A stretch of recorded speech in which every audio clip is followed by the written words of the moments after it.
I want to make sure everyone understands we are still in the assessment phase here. Although are getting some contracts ready for repair, we are still in the debris removal and assessment phase. We have inspected over 100 bridges in the last 36 hours over 7 counties. We still have hundreds to go. We are also working to assess the magnitude of this rainfall event. What I can tell you at this point, based on looking at the gauge data and the work our hydraulic engineers have done, this event is in excess of a 500-year event, which what that means is, for a matter of context, we design our interstate bridges over hydraulic crossings for 100-year events. So these are truly historic numbers that we are seeing.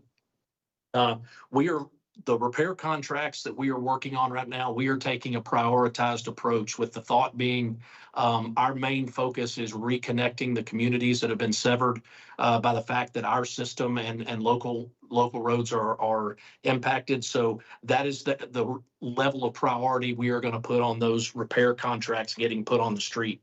It is a dynamic situation. As these water levels begin to fall, we are finding additional issues that we are going to have to address, but we are working around the clock with bridge inspection crews as well as recovery teams to assess the level of damage that's out there.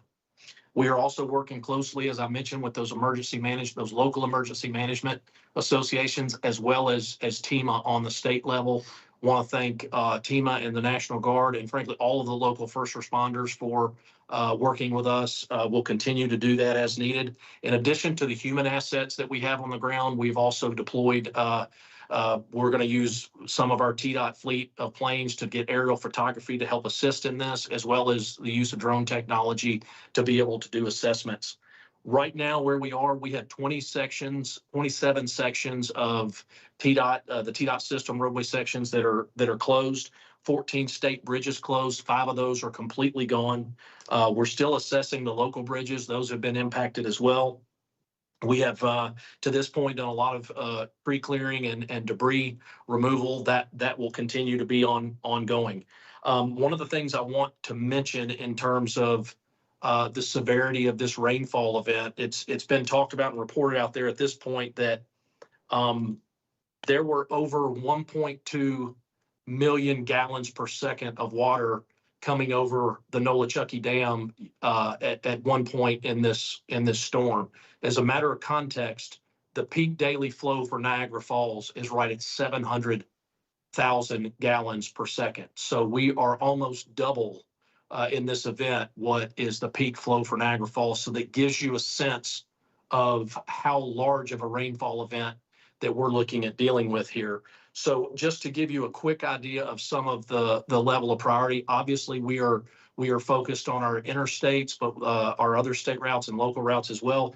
I-40 between mile markers 443 and 451 between Tennessee and North Carolina, working very closely with NCDOT to get that section open. I-26 between mile marker 40 and 43, also another area that is a big focus for us, as well as State Route 81 in Unicoi and Washington County, which is closed at this point too. And that list continues to grow and will continue to grow. I will tell you that we anticipate having some of our first repair contracts on the street as early as tomorrow. So these efforts are ongoing at this point. Mark, I'd be glad to take any questions about the status of where we are right now. Yep. Before we take questions, and if you have any questions, please raise your hand in the Teams chat, and we'll get to those one by one. One thing to note for, I know we have a lot of TV stations and newspapers, websites joining in on this call. There's a lot of roads, a lot of bridges that simply are impassable right now. And our TDOT folks are going out there and taking pictures and taking videos of these locations, of our TDOT crews that are working. And remember, we have TDOT folks from all across the state. It isn't just maintenance workers here in Region 1. We've got folks from Region 4, Memphis-Jackson, Region 3, Nashville, Region 2, Chattanooga. and the Cumberland Plateau.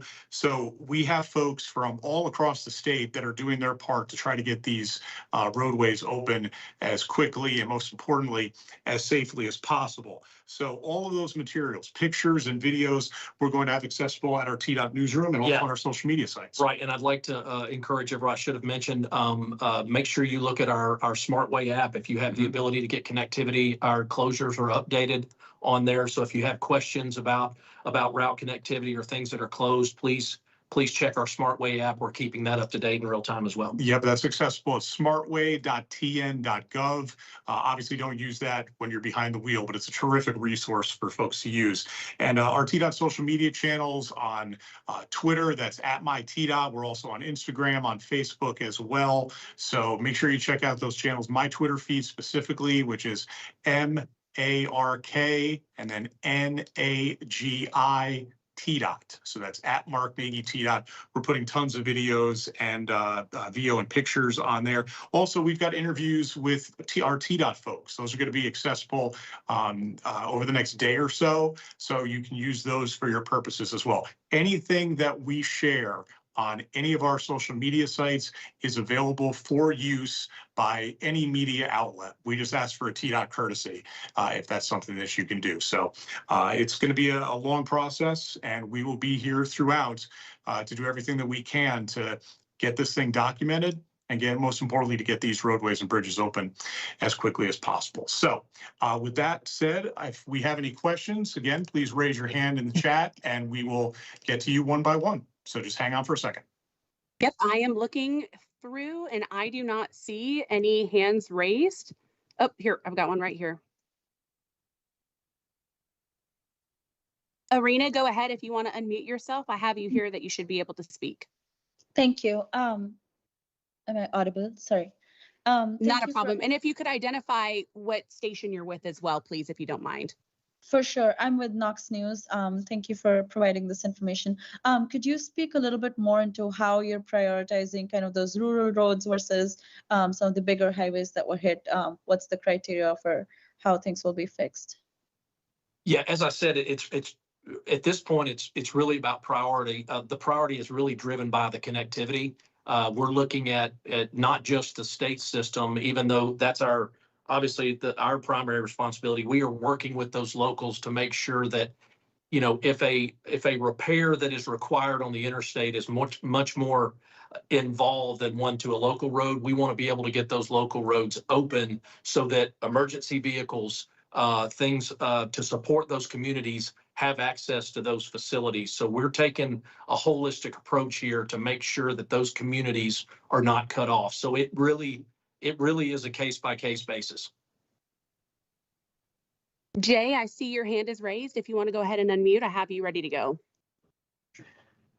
Jay Quaintons at WJHL.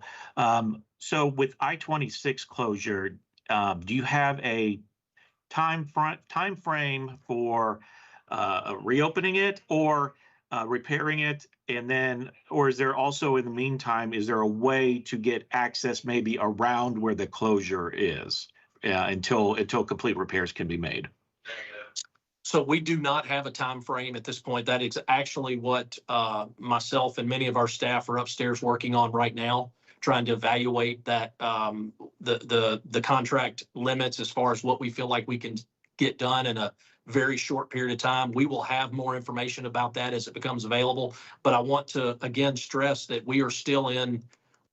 our main priority right now is on safety and welfare of the public, which means we are putting a lot of resources to inspecting bridges. We have had a tremendous amount of bridges, both on our system as well as the locals that have been impacted here. And that is the biggest risk area that we are putting a lot of resources to, in addition to clearing debris to help local communities and emergency management associations with recovery efforts.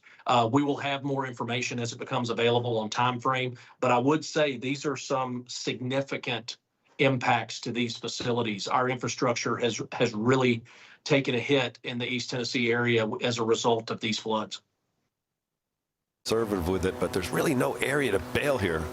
If you go left, it's a huge putt up and over that big knoll in the middle. This is a foot shorter than the Burns putt that he